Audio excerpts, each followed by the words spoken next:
আসসালামু আলাইকুম সুপ্রিয় শিক্ষার্থী বন্ধুরা, কেমন আছো তোমরা? আশা করি ভালো। পাভেলস একাডেমির পক্ষ থেকে তোমাদেরকে স্বাগতম। আজকে তোমাদেরকে এই ভিডিওর মাধ্যমে আম আঁঠির বেপু গদ্য থেকে গুরুত্বপূর্ণ প্রশ্ন শেয়ার করব, যেগুলো তোমাদের পরীক্ষায় কমন পেতে পারো। সুপ্রিয় শিক্ষার্থীরা, সৃজনশীলের ক নংয়ে তোমরা এই প্রশ্নগুলো পেয়ে যাবা। হরিহর রায়ের প্রতি ভ্রাতার নাম কি? নীলমণি রায়। দেখো, কালমেঘ কি?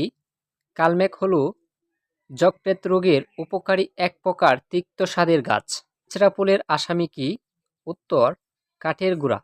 আম-আঁটির বেপু গল্পটির রচয়িতা কে? উত্তর, বিভূতিভূষণ বন্দ্যোপাধ্যায়। গরাদ শব্দের অর্থ কি?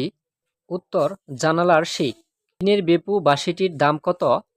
উত্তর, 4 পয়সা। আজকাল লক্ষ্মী কোদায় বাঁধা পড়েছে? উত্তর, চাষাদের গড়ে। বিভূতিভূষণ বন্দ্যোপাধ্যায় কোন উপন্যাসের জন্য রবীন্দ্র পুরস্কার পান? উত্তর, ইছামতী। উত্তর, ইছামতী। দুর্গার বয়স কত? উত্তর, 10-11। দুর্গার মায়ের নাম কি? উত্তর, সর্বজয়া।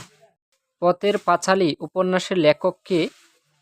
উত্তর, বিভূতিভূষণ বন্দ্যোপাধ্যায়।